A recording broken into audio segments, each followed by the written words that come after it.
Mga laog, papaano ba pumunta dito sa Tabla River ng Darasa, Tanawan City?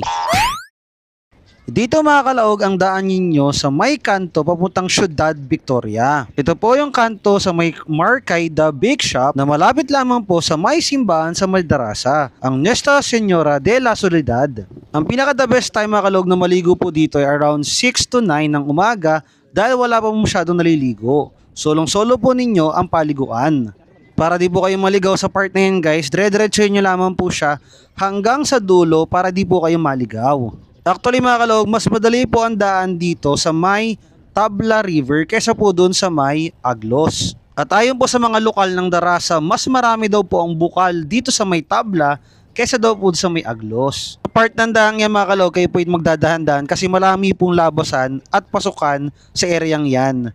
So pinaka the best guys, ride at your minimum speed para di kayo makasagasa or di po kayo madisgrasya. Ipa-follow nyo lamang po yung daang yan dahil napaka ayos naman po ng daang yan, sementado at hindi po ganun kalubakan. Part malapit po sa may dulo ay may makikita po kayo guys intersection.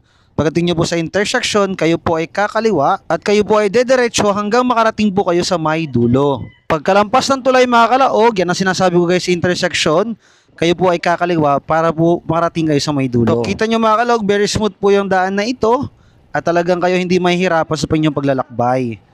So sa part po yan guys, marami ng mga puno at may lubak na po yan. Pagdating nyo sa part na yan guys, dyan na yung paradahan mismo ng motor at tricycle. Hagdanan dito guys, hagdanan. So, isang paalala nila, basura. Sayo na lamang ha. Tailag. So may railing siya, yeah. Okay. Hopefully maganda siya pagbababa. Uy. Saan lang siya, one pathway lang guys. Aglos River tsaka dito, mas maluwan dito. Mas maluwan dito guys ang lakad kasi sementado. Yun nga lamang, siyempre pag mas maluwan ng mas maluwan sa guys, mas maraming tao sigurado. Kaya na lang mamili kung saan kayo maliligo guys.